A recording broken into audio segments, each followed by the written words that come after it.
Have you heard about the whales that are saving seals from the orca killer whales? There's been documented evidence of this happening throughout the years, but it seems to be more and more people talking about it now. They're seeing these I guess they're humpback whales and so on, blue whales, that are saving the seals from the orcas, either lifting them up or trying to shield them and so on. In a way, this takes intelligence. It takes a degree of compassion, in a way, or a built-in, say, instinctive measure to sort of protect, a level of protection. Say, I need to protect this animal from this other animal and so on. In the same way, there's been some other studies that have been coming out recently talking about how they're showing that dogs are becoming more intelligent than they used to be. I'm not really sure if this is because there's new studies testing things on different degrees of intelligence that they weren't, say, testing before. But the main thing is there's clear evidence showing that dogs are more aware of certain things that they were not aware of before, showing levels of intelligence that they were not showing previously. From the information I've been getting and what I have been seeing is that everyone and everything is affected by these energetic changes that are currently taking place on Earth. Everything on Earth is expanding in consciousness. The things that I've shared are just examples of this expansion in consciousness. Expansion in consciousness, all it means is becoming aware of something that you were not aware of before. For the whales, in a way, acting in a certain way that they were not acting before. In a dog, maybe being able to comprehend things that a human is talking about in ways that it was not able to do before.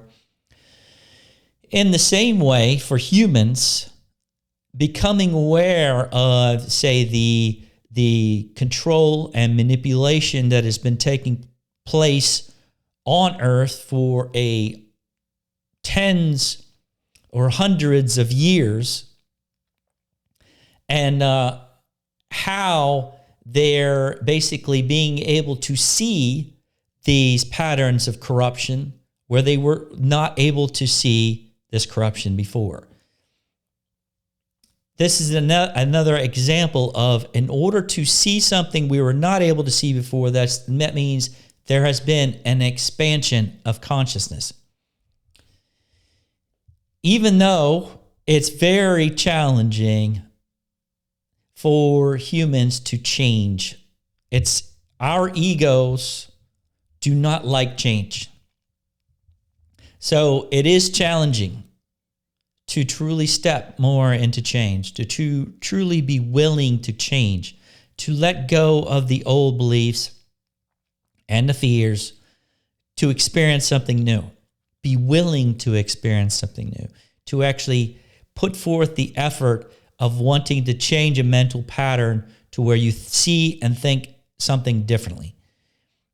This requires not only willingness, but also expansion. Through that willingness and through the change, we see things differently. We were all born into this life to change, to experience change in one form or another. We might hold on to things until a certain event comes up that puts us in a situation, a very difficult situation, to where we're like, have no other choice but to see things differently.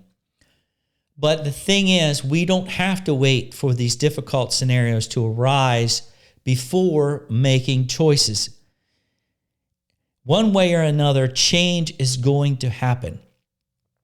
It's up to us to make the choice of how easily we're going to go through this change. When change occurs, how easily is it for us to adapt with that change?